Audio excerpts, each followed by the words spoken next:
Halo Sobat Mania, kembali lagi di BRC Official, ada kabar menarik nih mengenai pertandingan antara PSM Makassar dan Dewa United, di pekan ketiga Liga 1 2024/2025, diprediksi akan berlangsung sengit. Laga yang akan digelar di Stadion Batakan, Balikpapan, pada Senin tanggal 26 Agustus tahun 2024 ini, mempertemukan PSM Makassar, yang berada dalam kondisi unggul. Setelah meraih 2 kemenangan berturut-turut, dengan Dewa United, yang masih mencari kemenangan pertamanya. PSM Makassar, berada dalam posisi kuat, menjadi salah satu tim, yang belum terkalahkan di awal musim ini.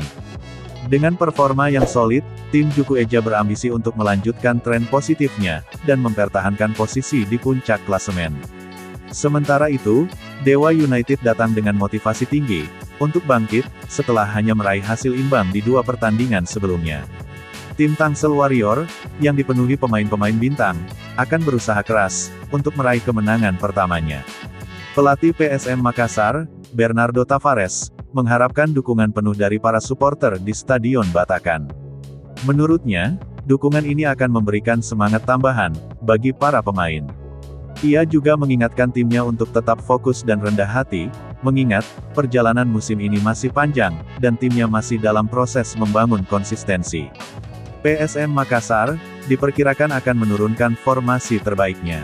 Dengan mempertahankan trio bek Yuran Fernandes, Aloisio Neto, dan Syahrul Lasinari, yang telah terbukti tangguh. Di lini depan, Tito Okello dan Nermin Haljeta akan menjadi andalan untuk mencetak gol, dengan dukungan dari Latir Vol. Di sisi lain, Dewa United juga diprediksi menurunkan skuad terbaiknya, termasuk pemain termahal mereka, Alexis Mesidoro, yang akan mendukung trio penyerang Taisei Marukawa, Egy Maulana Fikri, dan Septian Bagaskara. Tim asuhan Yan Olderi Kering ini, akan berusaha keras, untuk memberikan perlawanan sengit kepada tuan rumah. Prediksi gol untuk pertandingan ini, mengarah pada kemenangan tipis, bagi PSM Makassar, dengan skor 2-1. Mengingat, performa kuat mereka di awal musim, dan dukungan supporter yang dipastikan akan memadati Stadion Batakan. Namun, Dewa United berpotensi mencuri poin, jika mereka mampu memanfaatkan celah di lini pertahanan PSM. Nah itu dia sobat untuk update kabar hari ini, bagaimana pendapat kalian sobat? Tulis pendapat kalian di kolom komentar ya sobat, dan jangan lupa like, komen dan subscribe.